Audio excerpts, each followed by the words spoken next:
Hello everyone and thanks for coming back to the channel. Today we're taking a look at the Geelang Anger 75X. Comes with Geelang 1202 6900 kV motors, Jim Fan quad blade 40mm props, the Caddx EOS 2 FPV camera, F4 flight controller with an OSD with the 2 amp back, 12 amp 4-in-1 ESC, VTX is power switchable up to 200 milliwatts, and the AC 900 receiver. It weighs a little over 46.5 grams. It comes with 3 260 milliamp 4S batteries, which brings the weight up to just over 78 grams. Motor post for motor post, I'm getting 76 millimeters. It comes with 2 rubber bands for battery mounting, but I lost one in the crash. It also comes with an extra set of props and a screwdriver, an extra frame and clear canopy, a USB cable with an extra long end, which we do need to connect to our flight controller, receiver binding instructions as well as the getting started manual, and a pretty nice little case. These 2 prints are made for holding your 75X securely in the case. Just like this. I do think the opening for the case needs to be on the other side, so stuff can't fall out when you open it.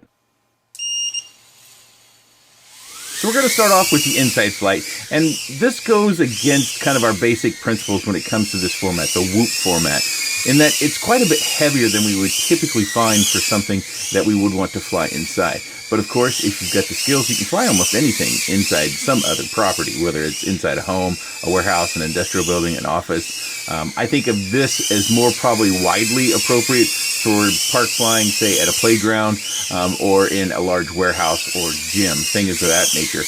But I was pleasantly surprised at how well I could fly it inside my house. I was going into this fairly skeptically that I was going to be spending a lot of my time crashing and turtle moding, but it really didn't, and that has to do with that response. They found a good mix between going really high cell count, 4S on a Whoop, we've seen that once before and it didn't go well, and the weight. So it's really efficient as well, and I think that's what they were going for. I can't say for certain, but I think they were going for a Whoop that was 4S and it was efficient, because we're going to get a flight time of just right around 3 minutes, and for me, that's pretty dang good. Now, of course, I'm not flying, full out. I just can't manage the weight inside my space going at top speed. But I am going fairly well. I think I'm flying fairly confidently, and I was pretty happy with how it handled. I'm also going to do an outside flight. I had a couple of days where it was fairly calm. I mentioned that in the last video, and I took that opportunity to fly a few whoops that I had outside, because this time of year, or really any time of year, when I don't have much wind, I've got to take advantage of that. Of course, if there's nothing new on the market that doesn't require really low wind, then I can fly whatever I want. But in this particular case, with a whoop and wind, it has more resistance on those whoops, so you need to take advantage of low weight, but because the low wind, but because this is a little bit heavier than some whoops, that is one advantage you could look at it, in that it will be able to battle those winds a little bit more with the power that it has from this 4-cell and those 1202 motors, as well as the weight will keep you from being blown off your course in more mild winds. The VTX does get quite hot, so if you're flying this outside, or if you're flying it and you're not getting to the actual flying bit right away, you will notice that on screen, if you have your OSD warnings turned on, that the core heat temperature starts to rise up. I saw mine go up to 76°, which is pretty warm, but I've seen that a few times before. Now, what I was a little bit disappointed in is that we've got a VTX that heats up, but the video reception really isn't all that great. Matter of fact, when we go outside, between my Sky Zone goggles and this, I had some glitches consistently outside in the DVR.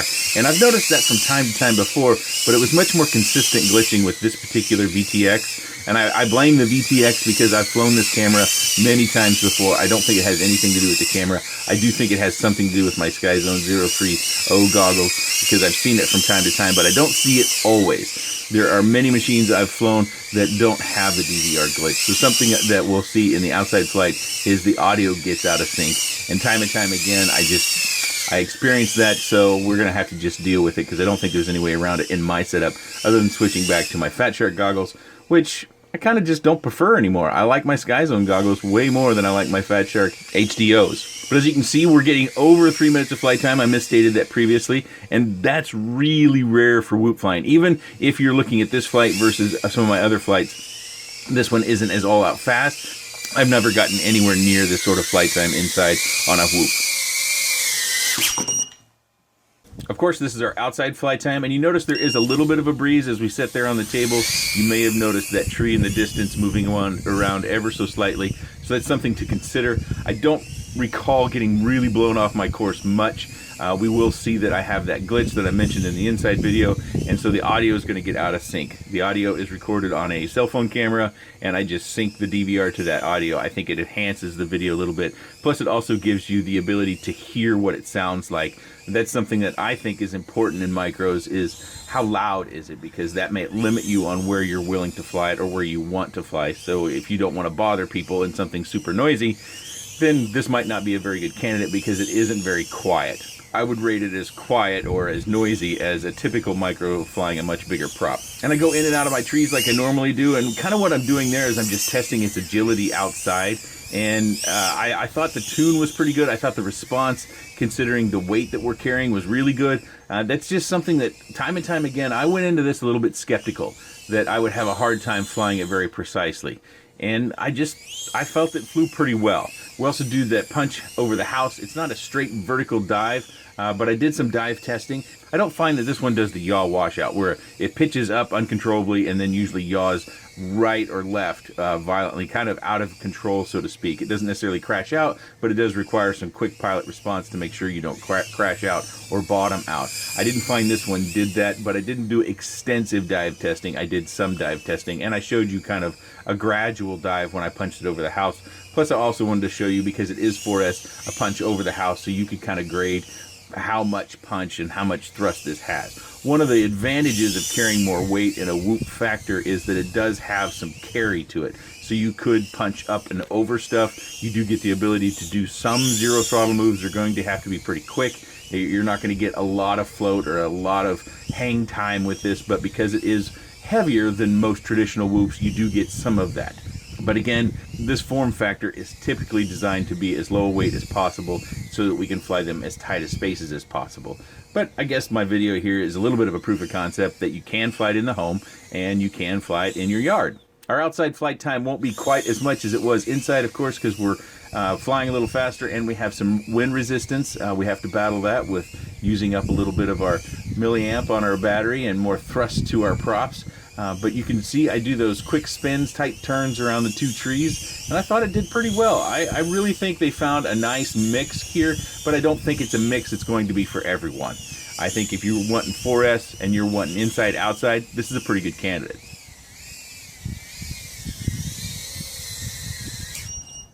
So a couple things to note, not a whole lot that you just haven't seen or we haven't talked about already, is you can see right in here, these two pieces, those are TPU prints that hold the camera. It's almost as though this canopy was designed for an HD camera. Of course, our HD cameras have now got to this nano size, but we do have an extra board. And when I looked at this, I thought maybe they were planning on an HD, but I'm just not certain of that. Of course, I'm not the designer, I don't know, but I just don't see where you can lay out the boards appropriately in order to make that work. Even if the camera fits, I don't know where you would put the extra boards.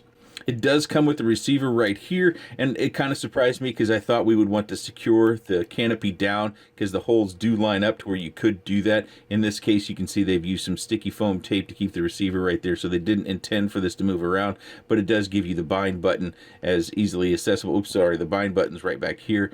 That's accessible so that you don't have to take anything apart in order to do your binding, which can be something that you want to have.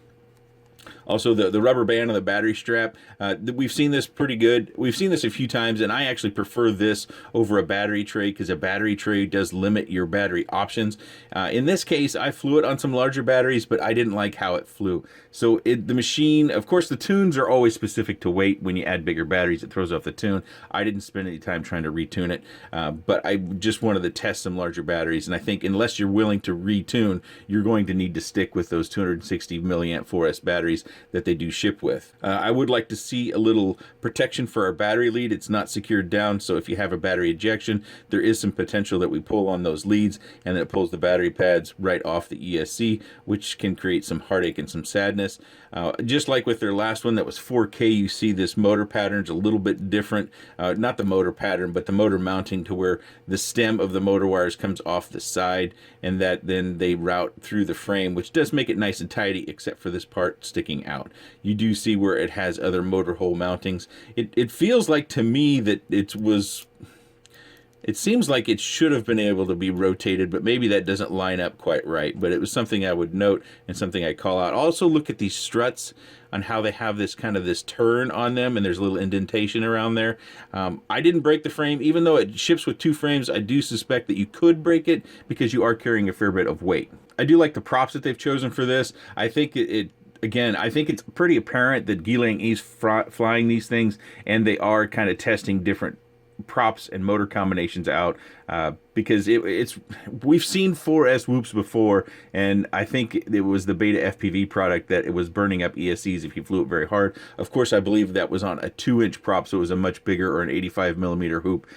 But it's something that I think back, over the course of our evolution of whoops, that was one of my concerns, was do we have a product here who's actually going to hold up? Of course, I've got 4 of these batteries. I don't have them all out, and I flew them as much as I could in the weather that I could, and I put probably about 20 packs in total through this machine. So in my time with it, it was very reliable, it was very durable, robust, it flew the same. I didn't find that things changed over time.